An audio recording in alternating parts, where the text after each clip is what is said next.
Alors, une nouvelle année avec un grand enseignement que Dieu nous accorde, que nous allons commencer. Et vous allez remarquer que nous, au fait, dans cet évangile, nous prêchons tout ce qui est dans la Bible. Nous ne trions pas de sujet. Ce que j'ai écrit ici, ça se trouve dans votre Bible et nous voulons le voir ensemble. Dieu voulant, ça peut nous prendre plus de 3 mois. Donc ça va vraiment nous prendre beaucoup de temps. Vous allez voir qu'il y a beaucoup de secrets dans ces thèmes. Donc avant de commencer, j'aimerais déjà corriger pour ceux qui pensent que dans le ciel, les 24 vieillards sont là. Déjà, il faut enlever ça dans votre tête. Vous allez comprendre le pourquoi. Donc là où Dieu se trouve, il se prépare au fait à accueillir au fait le 24 vieillards. Mais il n'y a pas encore le 24 vieillards. C'est ce que nous allons voir. Donc cet enseignement va t'aider, toi, un enfant de Dieu, en ce temps de la grâce, de profiter pour bénéficier de la sanctification. Tu ne peux pas aller au ciel si tu ne fais pas partie de 24 vieillards. Et vous allez voir le secret de 24 vieillards. C'est vraiment un secret que toi, tu dois mettre en pratique si tu veux aller au ciel. Ça va?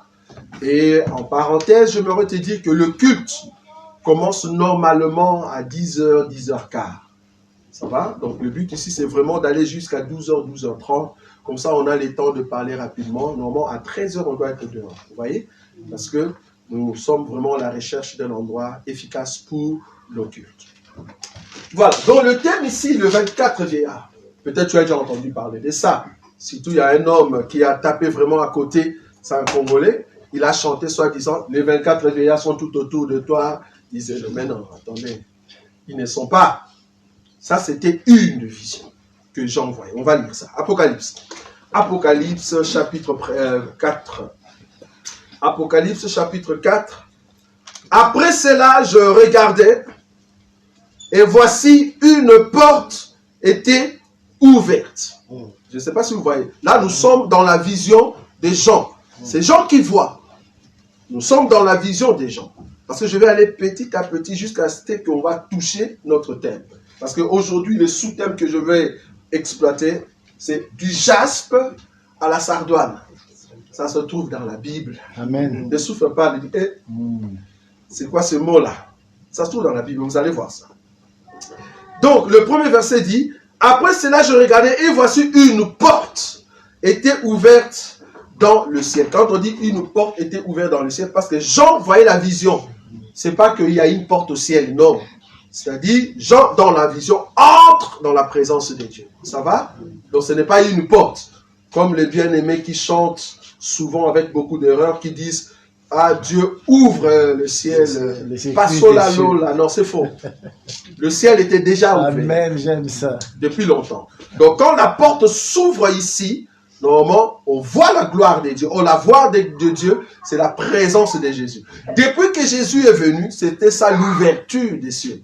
Je ne sais pas si vous voyez ça. Donc, le ciel est ouvert depuis que Jésus-Christ est venu. Et jusqu'aujourd'hui, le ciel est ouvert. C'est pour ça que quand nous prions ici, Dieu nous écoute. Amen. On n'a pas besoin de dire, Seigneur, ouvre les cieux et écoute-moi. Mais non, attends, il n'a pas fermé la porte. La porte est déjà ouverte. Quand tu pries Dieu, Dieu t'écoute. C'est très important.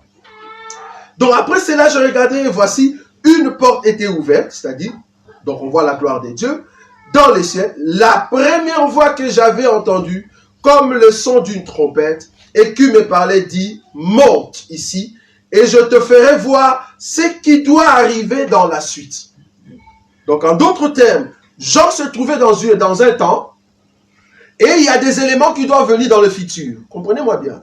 Parce que c'est le début. Si tu ne comprends pas les débuts, tout ce que je vais prêcher après, tu ne comprendras pas. Donc, Jean se trouve dans un temps. Et le Seigneur l'appelle pour qu'il monte. Et après la montée de Jean, il y aura maintenant quoi? Les événements qui vont se succéder. En d'autres termes, la porte, pour ceux qui nous connaissent, la porte s'est ouverte. Je peux faire ça. Je ne sais pas si vous voyez là où je suis. Après que la porte est ouverte, on dit à Jean de faire quoi? De monter. Est-ce que vous voyez ça? Voilà. Voilà. Pour ceux qui nous connaissent. Là, nous sommes ici au temps de la grâce. Donc, Jean doit monter ce qu'on appelle enlèvement. Ça va? Ok. Donc, ici, la porte s'est ouverte. On dit à Jean, monte. Donc, le fait que Jean est monté, nous sommes en enlèvement. Je ne sais pas si vous voyez. Ok, remarquez maintenant. Parce qu'on veut définir d'abord c'est quoi les 24 vieillards. C'est très important. Et c'est comme ça que nous allons commencer à marcher. La voix que j'avais entendue, comme le son d'une trompette, et qui me parlait, dit, monte ici et je te ferai voir ce qui doit arriver dans la suite. 2. Aussitôt, je fus saisi par l'Esprit, et voici, il y avait un trône. En d'autres termes, quand il est monté, c'est pas qu'il est monté avec son corps. Donc il dit aussitôt. Quand on dit aussitôt, c'est-à-dire, j'ai pas compris au fait, je me retrouve déjà. Un clin d'œil. Est-ce que vous voyez ça? C'est un clin d'œil. Est-ce que c'est l'enlèvement ou pas? Parce que l'enlèvement, ça serait comment? Aussitôt. Est-ce que vous voyez ça? Donc Jean ici monte en enlèvement, mais dans la vision. Est-ce que vous voyez ça? Aussitôt, il se retrouve dans la présence du Seigneur. C'est-à-dire dans le ciel. Maintenant, qu'est-ce qu'il voit? Parce que c'est l'enlèvement. Qu'est-ce que Jean voit?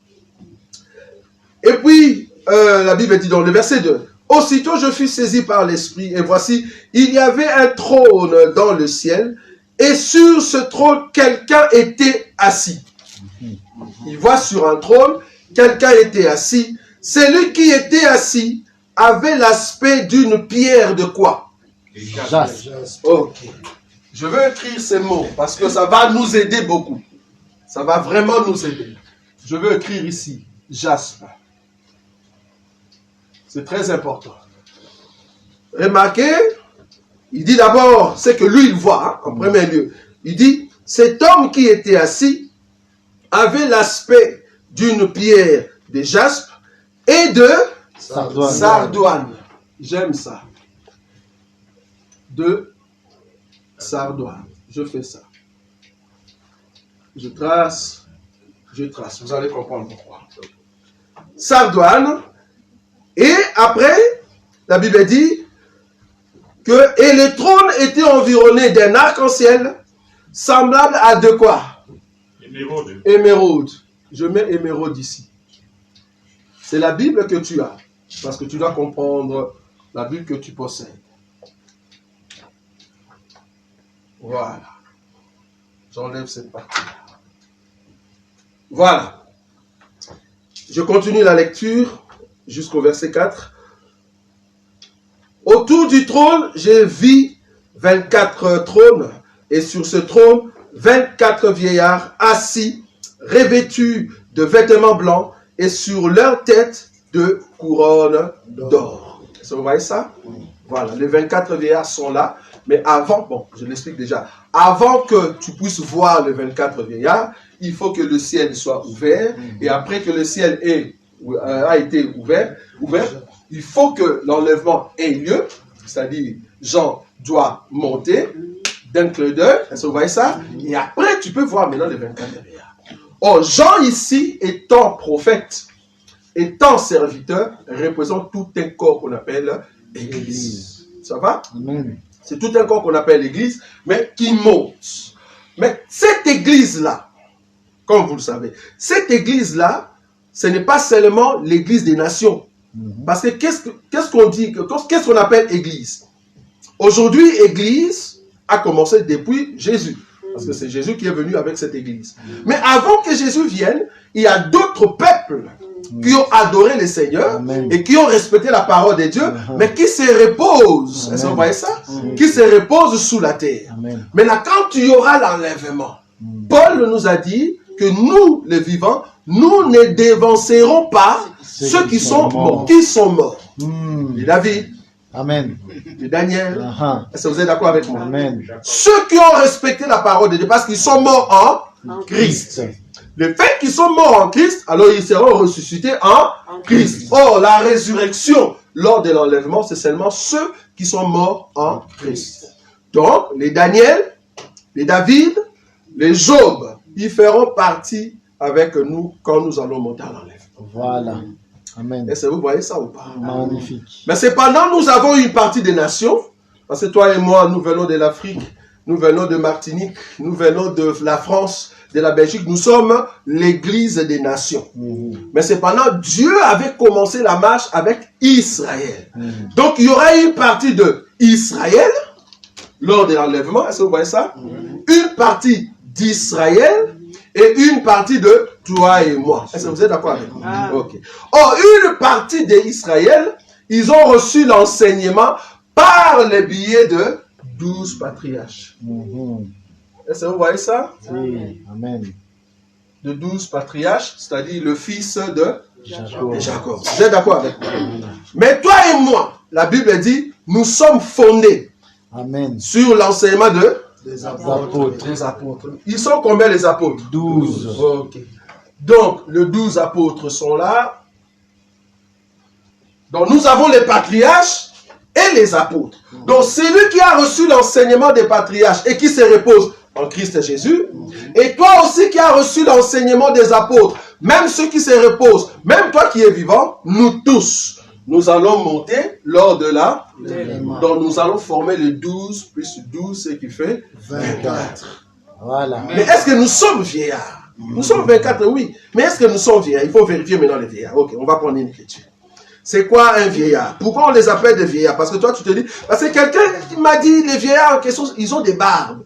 Barbe blanche. J'ai dit, ah bon, tu as cette écriture-là? Il dit, oui, ce sont des vieillards, oui. Mais oui, enfin, le terme vieillard veut dire quelqu'un qui a des barbes, c'est vrai. Mais est-ce que dans le ciel, est-ce que Dieu a des barbes ou les gens qui sont là-bas? Est-ce qu'on a besoin des barbes là-bas? Non. Quand tu dis, il y a des gens qui ont des barbes là-bas, c'est compliqué. Ok, on va prendre une écriture. Je vais t'expliquer que tu es au fait vieillard, sans les savoir, mais tu dois au fait remplir des critères pour être vieillard. Ok, parce que nous allons voir chaque détail de chaque vieillard, et c'est comme ça que ça sera tout au long de notre enseignement. Donc je suis dans le livre, je vais prendre seulement rapidement cette écriture. Je suis dans le livre de le vieillard, je crois, Lévitique. Voilà, Lévitique chapitre 19, frère Boïka. Lévitique chapitre 19. Le verset 32. Lévitique chapitre 19. Lévitique chapitre 19, verset 32. Voilà. Écoutez bien cette au nom de écriture. Jésus. Oui. Tu te lèveras devant les cheveux blancs et tu honoreras la personne du vieillard. Tu craindras ton Dieu. Je suis l'Éternel. Vous avez entendu ça? Tu te lèveras devant les cheveux blancs et tu honoreras la personne du vieillard. Ok. Nous, dans notre évangile, quand tu lis, ça ne lit pas en français. On peut lire en français, mais ne les comprend pas en français. Tu te lèveras devant le cheveu blanc. D'abord, il faut définir c'est quoi le cheveu dans la Bible. Quand on dit blanc, pourquoi blanc? Dans la Bible, cheveux veut dire quoi? Corinthiens, 1 Corinthiens. C'est comme ça qu'il faut lire la Bible, ça va? Je vais définir c'est qui un vieillard, ça va? C'est qui au fait le vieillard? 1 Corinthiens, c'est quoi le cheveu? Je crois 1 Corinthiens chapitre 11, c'est ça? 11. Ok, on va lire. La partie, je crois, juste en bas. Attends, je vais te donner l'écriture exacte. 1 Corinthiens chapitre 11. 1 Corinthiens chapitre 11. Vers la fin, là où on dit que la chevelure... La chevelure lui a été donnée voilà, comme voile. Voilà. C'est où? Alors, c'est à partir... Alors... je dis 8, mais c'est un peu loin. Non, on va faut dire juste 12. descendre. Car de... 14. 14. Commence à descendre. La nature elle-même ne vous enseigne-t-elle pas? Là, nous sommes dans la nature, vous êtes d'accord? Nous sommes dans la nature, on y va. La nature elle-même ne vous enseigne pas que c'est une honte pour l'homme de porter les longs cheveux, oui, mais que c'est une gloire pour la femme d'en porter parce que la chevelure lui a été donnée comme voile. Est-ce que vous voyez ça? L'homme ne peut pas avoir le long cheveu, mais par contre la femme si. Pourquoi? Parce que la chevelure a été donnée à la femme comme voile. La chevelure, c'est la gloire de la femme. Est-ce que vous êtes d'accord avec moi? Amen. Or, nous étant la femme de Christ, Jésus, quand il est venu sur la terre, quand il possédait toute la gloire et qu'il n'était pas encore mort à la croix, il avait des cheveux longs. Vous avez vu ou pas? Amen. Je répète. Quand Jésus est venu, normalement, il est interdit à l'homme d'avoir des cheveux longs. Parce que la chevelure n'a pas été donnée à l'homme comme une gloire. Mais Jésus est venu avec des longs cheveux. Vous voyez ça? En d'autres termes, Jésus est venu avec sa gloire. Vous voyez ça? Amen. Voilà. En venant avec sa gloire, pendant 3 ans et demi, il marchait avec sa gloire. Il dit, si je garde ma gloire, ce n'est pas bon. Parce que je suis venu quand même mourir pour une femme, qu'on appelle l'Église. Maintenant, il faut que je donne ma gloire à la femme. Vous voyez ça? Or, pour donner la gloire à la femme, il faut qu'on me coupe les cheveux. Vous voyez ça? C'est bon. Donc, il faut que j'aille auprès d'un monsieur, un coiffeur. Un bon coiffeur. Parce que j'ai des longs cheveux. Parce que j'ai gardé longtemps mes cheveux pendant 3 ans. Je n'ai pas coupé. Est-ce que vous voyez Samson? Amen. Maintenant, vous voyez Samson. Voilà. Il n'a pas coupé ses cheveux. Mais il fallait attendre que Delilah. Est-ce que vous voyez ça? Delilah qui est la femme de Samson, qui doit venir maintenant couper quoi? Les cheveux. Or, nous étions Delilah. Nous attendions quoi? Les chevelures de notre Seigneur. Vous voyez? Mais pendant 3 ans, il avait ses cheveux. Est-ce que vous voyez ça? Pendant 3 ans. Parce que la Bible dit, Samson, quand la femme est venue, donne-moi les secrets de tes cheveux. Il a dit, première chose, ce n'était pas juste.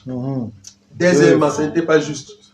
Troisièmement, ce n'était pas juste. À la 4e, son cœur s'est affaibli. Amen. Il a donné les 3 fois là qu'il n'a pas donné les cheveux. C'est les 3 ans de ministère de Jésus. Est-ce que vous voyez ça? Pendant 3 ans, Jésus a gardé ses cheveux. Pendant 3 ans, il gardait toujours les cheveux. Est-ce que vous voyez ça? Mais après les 3 ans, il fallait qu'il donne maintenant sa chevelure. Maintenant là, il doit quoi? Il coupe ses cheveux. Il donne maintenant à la femme. Couper les cheveux veut dire mourir à la croix. Est-ce que vous voyez ça? Le fait de couper les cheveux, là tu meurs à la croix. Et la Bible dit, Samson a coupé ses cheveux, il a donné à Delilah. Quand il a donné à Delilah, du coup Delilah est sorti de la scène. Parce que Samson doit aller mourir, ou, enfin pas mourir, mais entrer en prison. Donc l'entrée de Samson en prison, c'est notre Seigneur Jésus qui meurt à la croix. Donc le fait que Jésus a enlevé la gloire et l'a donné à l'église, Éphésiens chapitre 1er. C'est quoi cette gloire-là, la chevelure? Je vais montrer que tu as des cheveux du Seigneur sur toi. Attends, je vais te montrer ça. Éphésiens chapitre 1er, je crois vers la fin. Là où il parle des dominations et puis il a donné ça à l'église. Voilà, j'y suis. Oui, vas-y. Éphésiens 1 à partir du verset 19. Oui, vas-y. Quel envers nous qui croyons l'infinie grandeur de sa puissance, écoutez, manifestant avec efficacité par la vertu de sa force. Oui. Il l'a déployé en Christ, oui, en le ressuscitant des morts, oui, et en le faisant asseoir à sa droite dans les cieux, dans les lieux célestes. Oui. Au-dessus de toute domination, de toute autorité, de toute puissance, de toute dignité et de tout nom qui se peut nommer, non seulement sur les siècles présents, mais encore dans les siècles à venir. 22. Il a tout mis sous ses pieds, et il a donné pour chef suprême à l'Église, qui est son corps, la plénitude de celui qui remplit tout en tous. Ah, ça, vous avez vu ça? Voilà. On a donné à notre Seigneur Jésus la gloire. Il est venu avec sa gloire pendant 3 ans et demi de ministère, mais après il doit mourir. Mais cette gloire après la mort, il le donne à l'Église le jour de la Pentecôte. Vous voyez ça? L'Église est devenue puissante le jour de la Pentecôte. Pourquoi? Parce que Dieu est venu habiter maintenant dans le corps de l'Église. Donc quand on regarde l'Église, la femme qu'on appelle la femme de Christ, la femme n'a plus, ne manque plus de cheveux parce que le Seigneur lui a donné ses cheveux. Et vous voyez ça? En réalité, dans notre évangile, c'est l'homme qui donne sa chevelure à sa femme. Et ça, c'est très bon, ça. C'est Jésus qui donne sa chevelure à sa femme. Et la femme doit porter cela. Et plus la femme grandit, plus tu es dans la maturité, ta chevelure va commencer à changer quoi? De couleur. Parce que tu deviens vieillard. Donc, la vieillesse, c'est la sagesse. Voilà. Est-ce que vous voyez ça? Donc, une personne qui est habituée à vivre dans la gloire de Dieu devient sage. Amen. Parce que la chevelure, c'est la gloire. si tu demeures dans la gloire de Dieu tout le temps, tu seras sage. Mais si tu n'as pas la gloire de Dieu, tu seras insensé. Donc, il faut avoir la chevelure, et cette chevelure doit devenir blanche. La blancheur veut dire la pureté. Une personne qui demeure dans la présence de Dieu n'a pas de péché. Parce que tu es blanc. Amen. Ah, donc un vieillard, c'est quelqu'un qui a ôté la vie du péché. Amen. Est-ce que vous avez vu ça ou pas? Yes. Un vieillard, c'est toute personne qui a ôté la vie du péché. Si le Seigneur vient, tu vas monter. Mais si tu es encore dans la vie du péché, comment tu vas monter? Donc tu ne fais pas partie de vieillards. Les David, le Daniel, le Job, ils ont en fait combattu le bon combat. Ils ont terminé leur marche. Ils étaient purs. Ils sont morts comme des saints. Le fait d'être saint, c'est ça qui permet qu'ils soient de personnes qui ont des cheveux blancs. Vous voyez? Avec des cheveux blancs, ils vont monter. Mais eux, du moins, ils ont reçu l'enseignement de 12 patriarches. Donc, ils feront partie des 12 patriarches. Toi et moi, nous avons reçu l'enseignement des apôtres. Nous faisons partie des apôtres. Ce qui fait 12 plus 12, ça fait 12, au fait, vieillards, et qui vont monter dans la présence de Dieu, qui vont commencer à adorer Dieu. Est-ce que vous avez vu ça? Amen. Ça, c'est la définition d'abord du vieillard. Pourquoi 24? Parce qu'il y a une partie de ceux qui ont reçu l'enseignement des patriarches, et il y a l'autre partie qui vont en fait, qui reçoivent jusqu'à présent l'enseignement des apôtres. Est-ce que vous avez vu ça? C'est ça le 24 vieillards. Mais aujourd'hui, le 24 vieillards ne sont pas encore au-dessus. Ils attendent de quoi? L'enlèvement. C'est là-bas que nous allons maintenant célébrer ce qu'on appelle l'adoration de l'agneau, qu'on appelle la fête de l'agneau. Est-ce que vous voyez ça? Ok. Maintenant, pourquoi du jaspe à la sardoine? Là, maintenant, je vais expliquer le verset que vous avez devant vous dans le livre d'Apocalypse. Apocalypse, je rentre là-bas. Remarquez. Apocalypse, chapitre... Nous allons vraiment aller très lentement avec cet enseignement. Apocalypse, chapitre 4... Le verset 3, frère Bonica. Je lis au nom de Jésus. Écoutez. Celui qui était assis avait l'aspect d'une pierre de jaspe et de sardoine. Voilà. Et le trône était environné d'un arc-en-ciel semblable à de l'émeraude. Autour du trône, je vis 24 trônes. Et sur ces trônes, 24 vieillards assis, revêtus de vêtements blancs, et sur leur tête, des couronnes d'or. Merci. Exode chapitre 28. Écoutez maintenant. Exode chapitre 28, le verset 15. Exode chapitre 28. Je vais te démontrer que le jaspe à sardoine, ça veut dire quoi? Bibliquement parlant. Pourquoi est-ce que Jean voit la personne qui est assise sur le trône? Premier regard, il voit que cet homme-là ressemblait à la sardoine, et puis à la jaspe, et puis deuxièmement, la personne ressemble à la sardoine. Maintenant, je veux l'expliquer par rapport aux Écritures. Je n'invente pas. La Bible s'explique par la Bible. Ça va? Exode chapitre 28. Voilà, je peux effacer ici, je peux lire. À partir du verset, je crois... 15. Tu feras le pectoral du jugement artistement travaillé. Écoutez, tu le feras du même travail que les faunes. Oui. Tu le feras d'or, de fin bleu, pourpre et de cramoisi et de fin lin rétort. Oui. Il sera carré et double. Oui. Sa longueur sera d'un épan et sa longueur d'un épan. Oui. Tu en chasseras une garniture de pierre, 4 rangées de pierre. Première rangée, oui. Une sardoine, écoutez bien. Une topaze, oui. Une émeraude. Seconde rangée, une escarboucle, un saphir, un diamant. Troisième rangée, une opale, une agate, une améthyste. Quatrième rangée, une chrysolite, oui. Un onyx et un jaspe. On reprend le premier rangée, s'il te plaît. Voilà. Premier rangée. Première rangée. Oui, oui. Verset 17. Tu en chasseras une garniture de pierre. Oui. 4 rangées de pierre. Oui. Première rangée. Écoutez. Une sardoine. Oui. Une topaze. Une émeraude. Un instant. Donc, Dieu dit à Moïse que tu vas construire un habit.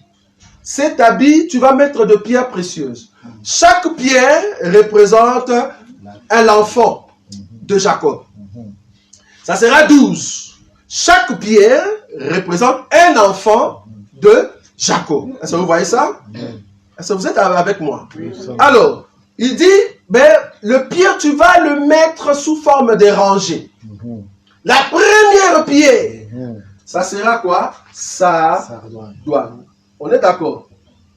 En d'autres termes, le premier fils de Jacob, qui est l'image de Sardoine, c'est qui? Ruben. C'est Ruben. Est-ce que vous êtes d'accord ou pas? 100%. Est-ce que vous avez vu ça? En d'autres termes, Sardoine, c'est la première pierre qui représente le premier fils de Jacob. Ça va? Dernière rangée. Dernière? Oui. Okay. Quatrième rangée. Oui. Une chrysolite, un onyx, un jaspe. Ah! Donc, dernière rangée, on commence et on vient finir. Avec quoi? Jaspe. Jaspe, donc c'est qui? Benjamin. Ah. C'est Benjamin. Donc ici, nous avons premier. Et là, nous avons dernier. Est-ce que vous voyez comment il est le premier et le dernier? Ah, le premier. Est-ce que vous avez vu ou pas? Amen. Donc l'homme qu'on a vu assis sur le trône, c'est le premier et le dernier.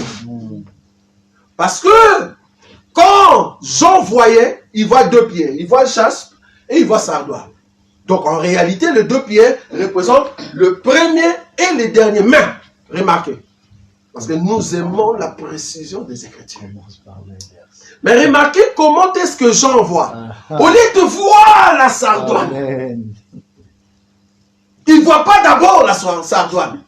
Il voit d'abord quoi? Le jaspe. Il dit, l'homme ressemblait à la jaspe. Et après sardoine. Est-ce que vous voyez ça? Donc au lieu de voir le premier au dernier, mais lui il voit le dernier au... Je ne sais pas si vous voyez ça. Donc ici, cette partie, quand nous disons il est le premier et le dernier, c'est pour Israël, frère. Ça c'est pour Israël. Parce qu'il a commencé depuis Adam, il a commencé dans l'éternité, il vient terminer ici quand Jésus-Christ est venu.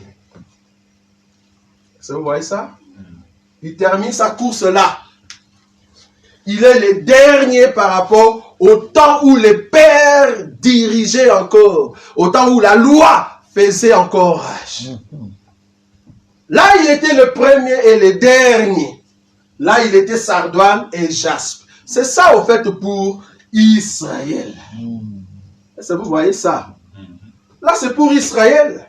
Mais pour nous, quand Jean voit, il voit l'homme qui était assis. Il le voit comme celui qui était le dernier.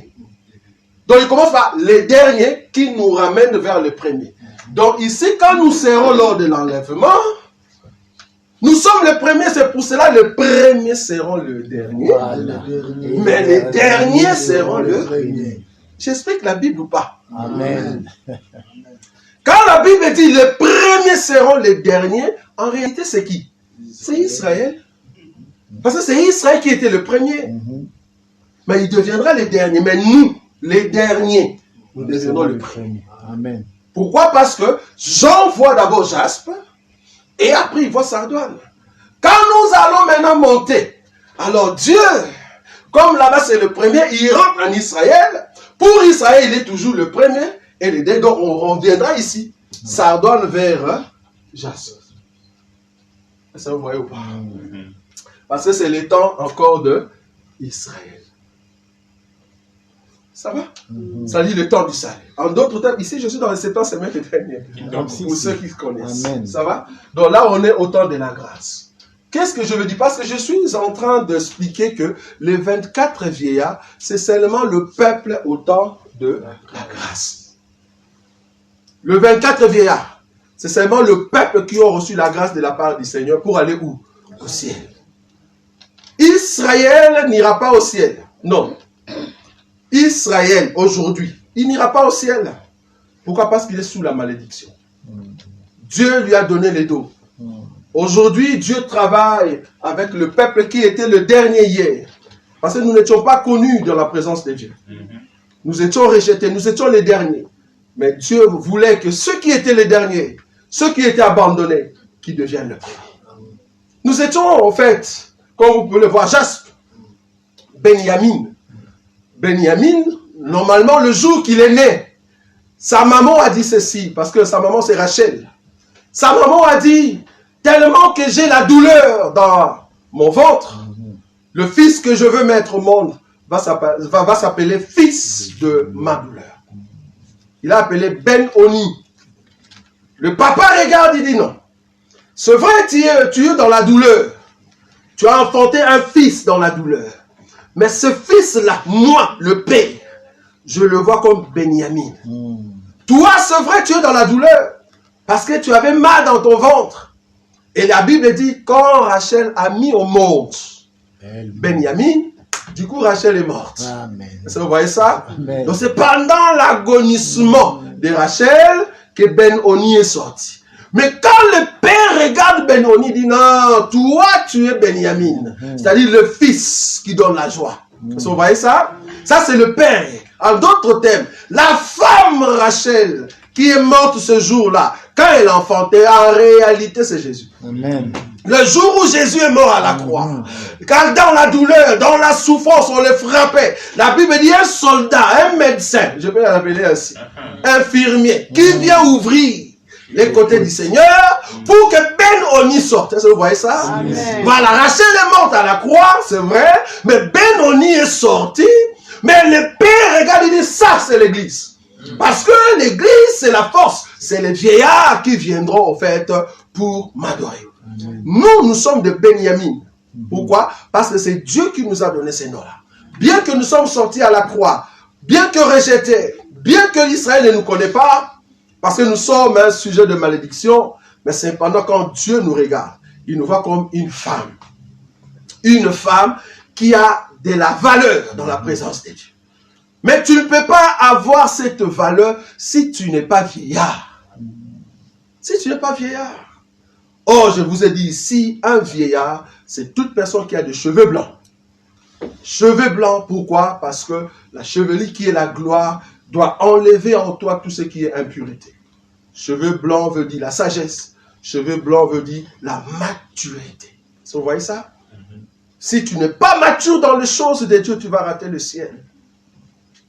Beaucoup d'entre nous, nous perdons le temps dans tout ce qui est du monde. Et c'est là-bas que nous ratons ce qui est la grâce de Dieu. Vous allez remarquer que dans cet enseignement, la façon que je vais commencer à marcher, je veux toucher chaque pierre. Donc, je veux marcher cette partie pour vous montrer le premier 12, c'est-à-dire le fils le patriarche. Et après, je vais prendre cette partie ici. Cette partie-là, non, ça se trouve dans l'Apocalypse. Parce que je veux vous ramener, en fait, dans ce qu'on appelle muraille et la ville sainte. Il y a deux choses. Nous avons la muraille et la ville sainte. La ville sainte était construite en fait avec de l'or. Là, nous verrons prochainement. Mais la muraille en question, il y a deux choses qui font la beauté de cette muraille. C'était le porte de cette muraille-là et le fondement. Or, le porte de cette muraille, c'était les 12. Et le fondement, c'était aussi les 12. Nous allons voir prochainement. Mais ici, je vais exhorter une personne. Vous savez, dans les choses de Dieu, en ces temps de la fin, on a toujours enseigné ici que après l'enlèvement, il y aura les temps où Israël va recevoir la grâce de Dieu pendant 3 ans et demi. Mais après cela, il y aura ce qu'on appelle la grande tribulation. Je souligne ici, quand la Bible appelle quelque chose grande tribulation, la Bible ne ment pas. Ça sera vraiment la grande tribulation. Si cette époque-là, il y aura la grande tribulation, donc il y a aussi une époque où il y a eu la petite tribulation. Aujourd'hui, nous, enfants de Dieu, nous passons dans des tribulations, mais c'est encore des petites tribulations. Bien-aimé, de souffrances que tu as aujourd'hui, des difficultés, la fatigue, je sais, je comprends. Peut-être parce que tu n'as pas encore retrouvé cette joie ferveur dans la présence de Dieu. Un chrétien fervent qui prie, c'est pas à l'église qu'on voit ça. C'est à la maison. Amen. C'est à la maison que tu vis la vie de Dieu. Ici, c'est juste venir au Seigneur dire merci parce que je continue à marcher avec toi. Mais c'est à la maison. Ici, nous tous, nous pouvons venir ici, on fait la tête d'un abbé. Vous voyez les abbés là? On fait la tête d'un abbé, la tête d'un monsieur honnête, bien. Mais c'est pendant à la maison, au boulot, partout où tu passes, c'est là-bas que tu dois mettre en pratique, qu'on doit voir si tu es un vieillard. Le vieillard, c'est pas à l'église. Le vieillard, c'est quand tu es à la maison. Quand tu es face aux problèmes. Quand tu es face aux circonstances de la vie. Pas ici à l'église, parce qu'à l'église, vous écoutez la parole de Dieu. On chante pour le Seigneur. Mais quand est-ce que tu vas mettre en pratique cette parole? À la maison. Donc si à la maison, tu n'es pas chrétien, tu ne sauras jamais être chrétien à l'église. Non, c'est pas possible. Nous, en tout cas, nous ne savons pas voir si tu es chrétien. En tout cas, nous, aujourd'hui, c'est notre frère, c'est notre soeur. Alléluia, allez, allez, shalom à tout le monde. On va toujours te saluer. Mais les dieux, c'est lui qui est le premier et le dernier. Il a accepté de devenir le dernier pour aller vers le premier. C'est Dieu là qui te connaît. Et quand tu marches, il te voit. Donc si tu n'aimes pas les choses de Dieu, il le voit. Or, les choses de Dieu, j'appelle ça héritage. Tout ce que les parents t'ont donné, tout ce que les parents peuvent te donner, c'est pas ça le véritable héritage. L'héritage, normalement, doit être quelque chose de permanent qui perdure. Parce que la Bible dit, il est le secours qui ne manque jamais au temps de la détresse. Essayez un peu d'analyser. Il est le secours qui ne manque. On n'a pas dit pas, qui ne manque pas. Non, jamais. En réalité, à tout moment, le Seigneur est là. Il vient avec son secours. Mais auprès de qui? Ses enfants. Si tu es un enfant de Dieu, le Seigneur sera toujours là pour t'aider à aller de l'avant. Mais cependant, aujourd'hui, pourquoi nous ne voyons pas le résultat? Nous ne voyons pas le résultat, c'est pas que Dieu ne fait pas ou Dieu ne travaille pas. Non, la Bible dit, c'est nous-mêmes, par notre façon de se conduire, nous nous éloignons de Dieu. Lui, il est toujours là, il attend. Moi, je dis toujours, c'est un Dieu qui t'attend au-dessus de l'ascenseur. L'ascenseur continue à faire des marches et toi, tu continues à jouer. Tu montes 2, 3, tu descends. Mais lui, il continue, il attend. Dieu nous attend toujours devant. Parce que c'est lui qui connaît le chemin. C'est à toi de faire un effort, de t'approcher de Dieu. Si tu te loin de Dieu, voilà, il t'attend toujours. Mais pour que Dieu puisse t'attendre, parce que c'est un monsieur qui respecte toujours sa personnalité. Pour que Dieu puisse t'attendre, c'est parce que tu es son enfant. Et plus que tu perds le temps, tu vas voir que ça va traîner très longtemps. Bien que tu es un enfant de Dieu, mais ça va prendre beaucoup de temps pour réaliser des grandes choses. Mais si seulement tu peux prendre conscience pour dire, je veux maintenant me consacrer dans la prière, dans l'enseignement. Enfin, parce que c'est les deux choses qui font la valeur d'un enfant de Dieu. Ça, vous savez. La prière et l'enseignement. Si tu n'as pas ces deux choses-là, c'est fini. Et quand je parle de l'enseignement ici, je ne parle pas de l'enseignement du genre, tu seras béni, Dieu, cette année, tu es locataire, mais tu seras, comment on dit ça? Propriétaire. Non. Ça, la Bible a déjà dit, pour que tu sois propriétaire, il faut travailler. Il n'y a même pas à donner une prophétie là-dessus. Je ne peux pas te donner cette prophétie-là. Aujourd'hui, tu es locataire. Mais Dieu me dit, ah non, frère, pour qu'il puisse avoir la maison, il doit aller travailler. C'est comme si tu me dis, une femme qui n'est pas mariée, cette année, ma soeur, tu auras un enfant. Non, non, commence d'abord, cette année, tu auras un mari. D'abord, le mari vient. Oh, les maris apportent toujours les enfants. Vous voyez? Donc, il y a des prophéties banales, bidons, qu'on entend partout. Or, Dieu nous attend sur le sommet de l'ascenseur. C'est à nous d'avancer. Or, pour avancer, il n'y a que deux choses. La prière et l'enseignement. C'est seulement les deux. Prends l'enseignement comme un ami. À chaque fois que nous parlons ici, mets ça en pratique. Vous savez, les gens que nous appelons de cousins, ou soit de voisins, c'est-à-dire de musulmans, ces gens-là, c'est vrai, ils n'ont pas Christ. Mais chaque 5 heures, ces gens-là se lèvent pour faire leur prière. Ils font ça. À 12 heures, ils font ça. Et tu vas voir qu'ils excellent par rapport à leur prière là. Parce qu'ils croient. Parce que la foi vient de ce qu'on entend. Et ce qu'on entend vient de la parole de Christ. Si eux, ils croient à cette parole, soi-disant de leur prophète, mais ils vont exceller par rapport à leur prophète. Si tu crois que ton patron va t'aimer, fais les choses que ton patron aime, il va t'aimer parce que tu crois qu'il va t'aimer. Donc si tu veux que Dieu puisse t'aimer davantage, fais ce que Dieu demande. La prière et l'enseignement. C'est ça qui va t'amener dans la grandeur. Plus tu demeures dans la prière et l'enseignement, tes cheveux vont commencer à changer de couleur. Je ne parle pas des cheveux que tu as. Est-ce que vous comprenez? Amen. Tes cheveux vont changer de couleur. Va commencer à devenir, en fait, blanc. Et c'est comme ça que tu entres petit à petit dans la pureté. Parce que la pureté ne vient pas du coup. La pureté commence par une décision. Une personne qui n'a pas de décision dans sa vie, à chaque fois, tu vas commencer à tomber. À un moment, tu dois dire, arrête. Je commence une nouvelle vie maintenant et j'entre dans cette vie, advienne que pourra. Et c'est comme ça que le Seigneur vient pour t'aider.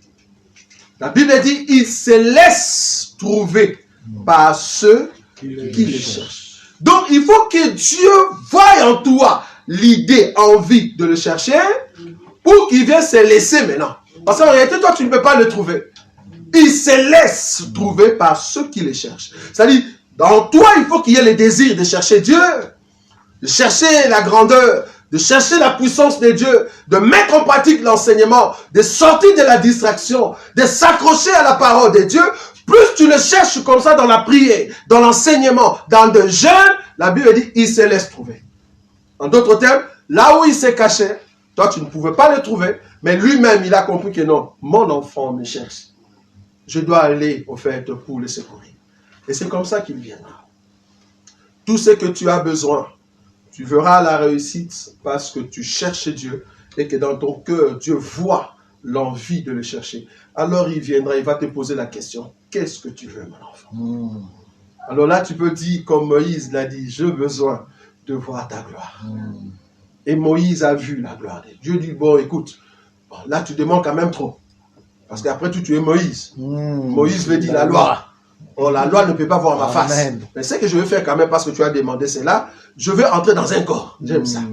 Je vais entrer dans un corps, je vais descendre, je vais rester avec toi pendant 40 jours. La Bible dit, Moïse parlait avec Dieu face à face, mais dans le corps de la nuée. Regarde la grâce. Regarde la grâce. Parce qu'il a demandé, il a désiré voir Dieu. La Bible dit, il est entré en jeûne. Entrer dans de jeûnes, dans de prières, concentration, c'est ça qui va t'amener près de Dieu. Chercher Dieu dans l'enseignement, c'est là-bas que tu vas connaître Dieu. Vous voyez, si tu veux être un homme puissant, dangereux dans le monde des ténèbres, ce n'est pas de cri. J'ai vu des gens qui ont crié le 31 à minuit, soi-disant, le fait de passer minuit pour entrer vers 1h du matin, ils sont passés dans la prière, ils disent, je déclare, le fait que je déclare. Non, c'est pas ce que tu dis que l'ennemi a peur. Ce que l'ennemi a peur, c'est la personne qui est à l'intérieur. Si l'ennemi voit Jésus à l'intérieur, il a peur. Une personne qui a Jésus ne peut pas crier, mais le diable voit, non, ça on ne touche pas. Parce que le diable lui-même a dit, les démons, ils ont dit, nous connaissons Jésus et nous savons qui est Paul. Vous voyez? Alors que Paul n'était pas là. Paul n'était pas là. Mais ils savent qui est Paul. Donc, tu es connu dans le monde des ténèbres parce que tu as Jésus. Ce n'est pas parce que tu fais seulement des déclarations, mais non, parce que tu possèdes Jésus. Oh, Jésus! Ce n'est pas seulement les noms. Ce n'est pas seulement les noms. Je vis un témoignage, ah non, je voulais les tuer, mais parce qu'il avait mis un tricot qu'on avait écrit Jésus ici, les démons n'ont pas pu le toucher. Je dis, mais arrêtez. Je peux écrire Jésus partout, même dans, je sais pas, même dans les maisons de gens qui se droguent. Il faut continuer à se droguer. C'est pas que les démons de drogue vont aider les gens là à ne plus fumer. Si vous entrez dans un lieu où les gens fument, tu écris Jésus, est-ce que l'esprit qui les amène à fumer, l'esprit va fuir? Non. Donc ce n'est pas parce que le nom est sur le tricot que le démon ne peut pas toucher une personne. Le démon a peur quand il voit en toi ce qu'on appelle la personne de Jésus. Oh, la personne de Jésus, c'est l'enseignement. Si tu as l'enseignement de Jésus en toi, c'est là-bas que tu es sauvé. Mais sans l'enseignement, tout ce que tu fais par force. À Lingala, on appelle ça Ndjunju. Là, tu fais par force. Ça ne vient pas de Dieu. Mais on doit refléter ce qui est l'enseignement de notre Seigneur Jésus. Amen. Amen. Nous allons fermer nos yeux.